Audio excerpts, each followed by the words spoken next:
आंवला पूजन विधि और कार्तिक महात्म्य कथा। आज मैं आपको जय और विजय ने अपने पूर्व जन्म में ऐसा कौन सा पुण्य किया जिससे भगवान विष्णु का रूप धारण करके वह उनके द्वारपाल हुए, इस अध्याय के बारे में पढ़ेंगे। प्राचीन काल में ब्रह्मबिंदु की पुत्री देवहूति से कर्दम ऋषि द्वारा केवल देखने मात्र से ही दो सुंदर बालक उत्पन्न हुए। उनमें से बड़े का नाम जय और छोटे का नाम अजय हुआ। बाद में देवहूति के गर्भ से कपिल देव जी भी हुए।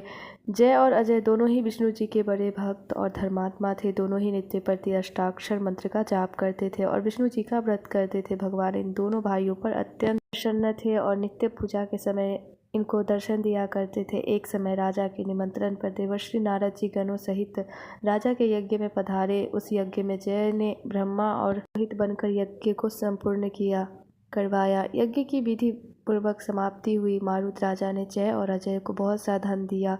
वह दोनों भाई दक्षिणा लेकर अपने आश्रम में आए। धन का बंटवारा करते समय दोनों भाइयों का आपस में झगड़ा हो गया।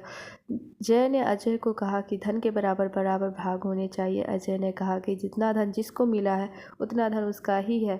तब जय ने क्रोध में आकर अजय को शाप दिया कि तुम धन लेकर नहीं देना चाहते हो, इसलिए तुम ग्राह हो जाओ। अजय ने जय का दिया शाप स्वीकार कर लिया और जय को शाप दिया कि तू अभिमानी है, इसीलिए हाथी हो जा। जब नियम पूर्वक दोनों की पूजा के समय जब भगवान उनको दर्शन देने के लिए आए तो दोनों ने भगवान से श्राप मोचन का उपाय पूछा। दोनों ने प्रभु से कहा, हे देव, हम दोनों आपके भक्त हैं, योनि में कैसे होंगे? हे कृपा सागर, श्राप से हमारा उद्धार कीजिए। भगवान विष्णु जी ने कहा, मेरे भक्तों की वाणी कभी असत्य नहीं होगी।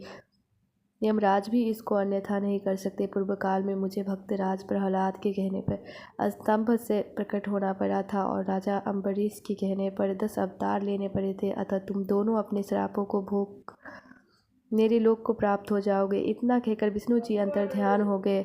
फिर वह गंडकी नदी के किनारे मगर और हाथी हुए। जाति स्मरण रहने के कारण इस योनि में भी भगवान विष्णु का व्रत नियम से किया करते थे। एक दिन कार्तिक की पूर्णमासी को वह हाथी स्नान करने को गंडकी नदी में गया। तब पिछले जन्म का श्राप स्मरण करके मगर ने हाथी को पकड़ लिया तो हाथी ने भी विष्णु जी का स्मरण किया। फिर क्या था, तुरंत ही शंख चक्र गदा पद्मधारी भगवान विष्णु ने अपने सुदर्शन चक्र द्वारा उन दोनों को अपने जैसा रूप देकर उनको वैकुंठ में ले गए।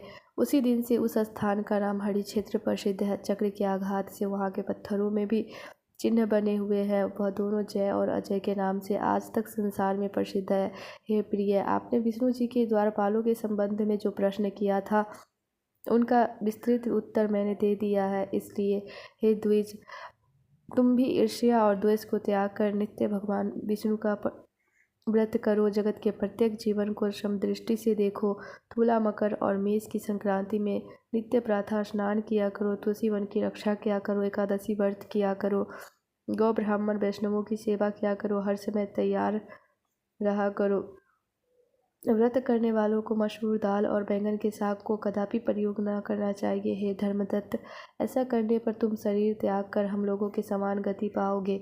भगवान विष्णु को प्रसन्न करने वाले इस व्रत के समान फल देने वाला तीर्थ, दान और यज्ञ दूसरा और कोई। पर तुम धन्य हो, क्योंकि तुमने विष्णु को प्रसन्न करने वाला व्रत किया है, जिसका आधा फल तुमने कलह को दिया है। उसके बाद हम कलह को वैकुंठ में ले जा रहे हैं।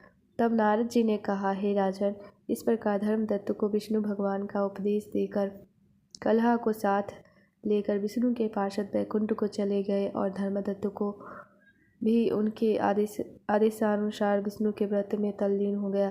जब उसका देहांत हुआ तो अपनी स्त्रियों के साथ विष्णु लोक को गया। हे राजन, जो कोई भी प्राचीन काल के इस इतिहास को सुनता है और सुनाता है वह अंत में विष्णु लोक को प्राप्त होता है। राजा पृथु ने कहा, हे नारद जी, आपसे कलह ने जिस प्रकार मुक्ति पाई यह सारी कथा हमको सुनाई है, मैंने भली भांति पूर्वक सुनी है। हे देवर्षि, यह काम उन 2 नदियों के प्रभाव से हुआ था। कृपा करके मुझे यह बताने की कृपा कीजिए। कृष्णा नदी साक्षात भगवान श्री कृष्णचंद्र जी महाराज का शरीर और बेनी नामक नदी भगवान शंकर का शरीर है। इन दोनों नदियों के संगम का महात्म्य श्री ब्रह्मा जी भी वर्णन करने में असमर्थ है। फिर भी चूंकि आपने पूछा है, अतः मैं आपको उनकी उत्पत्ति का वृत्तांत सुनाऊंगा। ध्यान से सुनो। राक्षसों मनवंतर के आरंभ में श्री ब्रह्मा जी ने सहस पर्वत के शिखर पर यज्ञ करने का निश्चय किया। वह सब देवताओं, भगवान विष्णु और शंकर जी यज्ञ की सामग्री लेकर उस पर्वत के शिखर पर गए। तब महर्षि भृगु आदि ऋषियों ने ब्रह्म मुहूर्त में उन्हें दीक्षा देने का विचार किया। उसके